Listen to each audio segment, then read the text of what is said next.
C'è una band che molti di voi non hanno mai sentito nominare. Eppure una di quelle band che quando la scopri ti chiedi come sia possibile che non ne abbia mai parlato nessuno. Un suono potente, viscerale, post-punk come si deve, e un cantante con una voce che ti pende allo stomaco sin dal primo ascolto. In tutto questo, una storia personale così intensa, così dolorosa, che ti sembra impossibile che non sia diventato un film. Oggi vi racconto tutto questo. Vi racconto di un ragazzo di Wimbledon che ha messo la sua vita intera nella musica, che ha combattuto una guerra silenziosa per anni, fino a perderla. Questa è la storia di Adrian Borland e dei The Sound.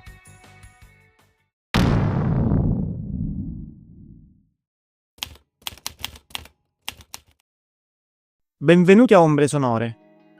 La storia di oggi comincia a Wimbledon, a Londra, ma non sui campi da tennis, nella parte della città grigia e ordinaria, dove non ti aspetteresti mai che nascesse qualcosa di straordinario.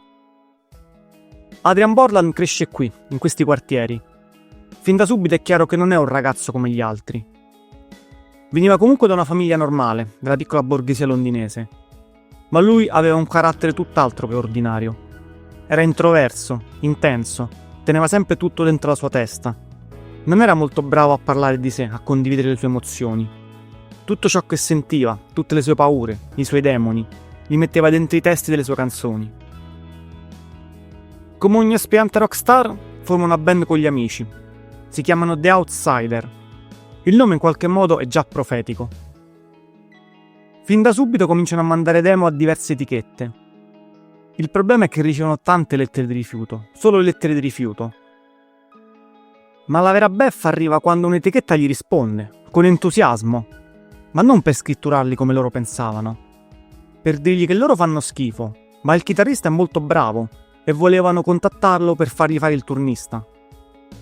Immaginate l'umore della band e la faccia di Adrian a questa risposta. Successivamente a questo episodio arriva un momento di svolta. Il bassista decide di lasciare la band per esigenze personali. A questo punto Adrian, in accordo con il chitarrista, Graham Bailey, decide di fare un cambiamento. Graham andrà al basso, mentre Adrian andrà alla chitarra. Ed è così che nascono i The Sound, nel 1979. La formazione iniziale, che poi cambierà negli anni, è composta da Adrian alla voce e alla chitarra, Graham Bailey al basso, Mike Dudley alla batteria e B. Marshall alle tastiere. Fin da subito si contraddistinguono per le loro esibizioni in live, sono una vera forza della natura. Loro in realtà non vanno molto d'accordo tra di loro. Avevano personalità molto differenti e il clima interno spesso era teso.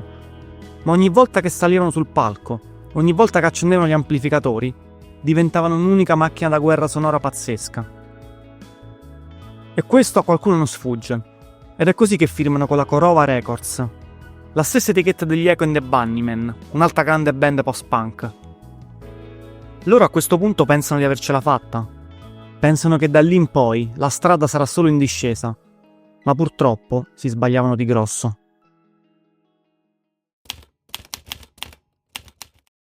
Sin dal primo album i The Sound capiscono che il contratto non è garanzia di niente. Il loro primo album, Jeopardy, è uscito nel 1980. Fu registrato con mezzi limitati e una produzione minimale. Nonostante tutto questo è comunque un disco bello, vero, urgente. In generale la critica lo accoglie bene. Il pubblico di massa purtroppo un po' meno. Ma è nel 1981 che esce il loro capolavoro, From the Lion's Mouth. Stavolta l'etichetta mette i soldi per una produzione e si sente nel disco.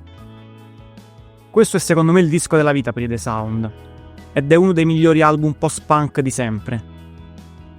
Canzoni come Winning, Sense of Purpose, Skeletons ti prendono e non ti mollano più. Anche in questo caso, come per il primo album, le recensioni sono eccellenti. Anche gli altri musicisti acclamano questo album. Qualcosa sembra che stia per succedere, ma alla fine non succede niente. Il disco vende poco, il pubblico non arriva, e da lì in poi comincia una discesa inesorabile.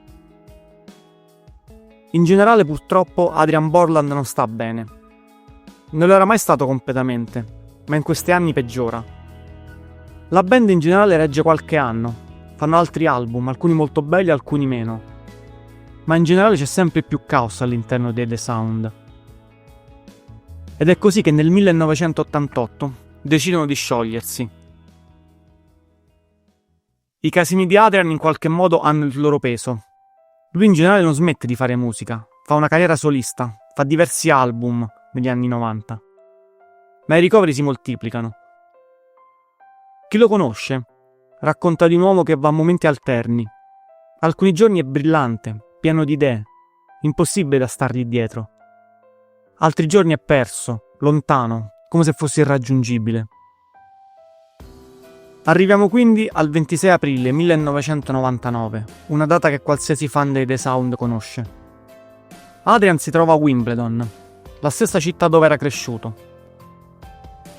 Decide di andare in stazione e buttarsi sotto un treno. Muore a 41 anni. È una di quelle morti che ti lasciano senza parole, non tanto per la tragedia in sé, ma perché capisci che quella fine era scritta da qualche parte. Era scritta in ogni sua canzone, nella sua voce, nella musica, nelle parole che in qualche modo erano il diario di un uomo che ha combattuto una guerra invisibile per tutta la vita. E purtroppo l'ha persa. Cosa rimane dei The Sound nel 2026? Rimane la musica, una grande musica. From the Lion's Mouth è uno di quei dischi che ti chiedi come mai non sia in tutte le classifiche dei migliori album di sempre. Jeopardy è più grezzo, ma è comunque molto bello. Thunder Up secondo me è sottovalutato. Ma soprattutto c'è la storia di Adrian Borland. È un artista che non sapeva trattenere niente, metteva tutto nelle sue canzoni, tutto. E forse è proprio per questo che non è riuscito a sopravvivere abbastanza a lungo da vedere il suo posto nella storia. Perché quel posto Adrian e i The Sound ce l'hanno. La loro non è una storia di fallimento, è la storia di una band che ci ha lasciato qualcosa di stupendo. Qualcosa che se lo ascoltate oggi vi sembra ancora moderno. Se potete, cercateli e ascoltateli, non ve ne pentirete. Questo è stato Ombre Sonore. Grazie per essere stati con me. Il buio suona, restate vicini.